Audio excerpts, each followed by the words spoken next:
সামনে যে মসজিদটা আপনারা দেখতে পাচ্ছেন এটি হলো বেলাল মসজিদ, মদিনার ঠিক পাশেই অবস্থিত। হাজার হাজার কবুতর দেখেন এখানে, তারা গম এবং সরিষা খাচ্ছে। এখানে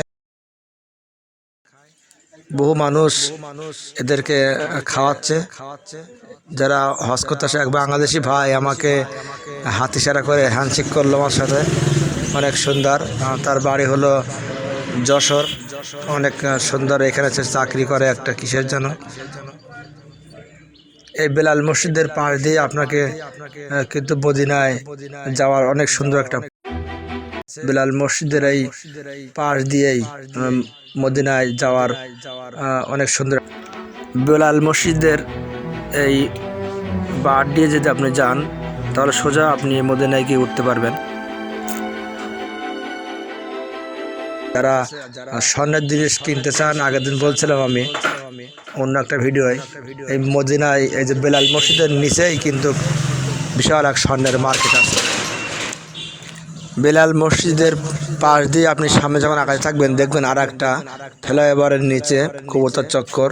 এখানেও হাজার হাজার কবুতর, এখানে গম দেওয়া আছে, তারা খাচ্ছে এখানে সবাই। এবং পাশ দিয়ে সামনে দিয়ে যাচ্ছে যারা, ঠিক মদিনার দিকে তারা সবাই যাচ্ছে। আমিও সেই সাথে যাচ্ছিলাম, কিন্তু কবুতর দেখে আমি একটু চলে আসলাম এইদিকে। কিছু দূর সামনে চলে যাওয়ার পরেই আমরা মদিনার গেট দেখতে পাবো। এই দেখেন তারা কবুতরগুলো গম এবং অন্যান্য খাদ্য তারা এখানে খাচ্ছে। এখানে সাথে আমার একটা বন্ধু আছে, সাতক্ষীরায় তার বাসা। আমরা এবার সামনের দিকে যাই, দেখি মদিনার দিকে যাব। এইটি দূর থেকে আপনারা দেখতে পাচ্ছেন যে বেলাল মসজিদটা দূর থেকে দেখতে কেমন হয়। বেলাল মসজিদের পুরো কাঠামোটা আমি এখন ভিডিওর ভেতর দেখানোর চেষ্টা করছি। এবং হাজার হাজার হাজি যারা আসে, তারা বিভিন্ন স্থান থেকে যারা আসে, যারা এই অঞ্চলে হোটেলে থাকে, তারা কিন্তু বেলাল মসজিদের পাশ দিয়ে যায়। এবং বেলাল মসজিদের সামনে আগে একটি পুরাতন মার্কেট এবং খোলা মার্কেট ছিল। সে মার্কেটটা এখন বর্তমানে সৌদি গভর্নমেন্ট ওখানে উঠাই দিয়েছে। এখন এই মার্কেটটা এখন আপাতত এখানে নাই। এই মার্কেটটা আগে ছিল এবং এটা হলো অস্থায়ী মার্কেট, হয়তো আবার কোনো সময় বসতে পারে।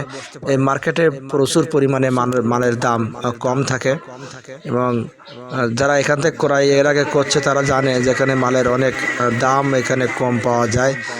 তা যারা এখন বর্তমানে আমার চোখের সামনে তো আমি দেখতে পেলাম না যে এই অস্থায়ী মার্কেটটা, দুই এক সময় হঠাৎ করে এই অস্থায়ী মার্কেট চলে আসে, তখন আপনারা যদি কোনো ভালো ভালো জিনিস এখান থেকে কিনতে পারবেন। দেখেন হাজিরা সব কিন্তু সকালে উঠে তারা মদিনার দিকে ছুটছে হজ করতে। আল্লাহ পাকের অশেষ মেহেরবানিতে আমিও হজ করতে, উমরা করতে আসতে পেরে নিজেকে অনেক মানে খুশি লাগছে এবং ভাবতে অবাক লাগছে যে আমি কখনোই ভাবতে পারিনি যে এই উমরা করতে পারবো। মহান রব্বুল আলমিনের অশেষ মেহেরবানিতে আমি কিন্তু জীবনের প্রথম উমরা করতে পারলাম। আল্লাহর কাছে লাখো লাখো শুকরিয়া যে তিনি আমাকে সুস্থ রেখেছেন।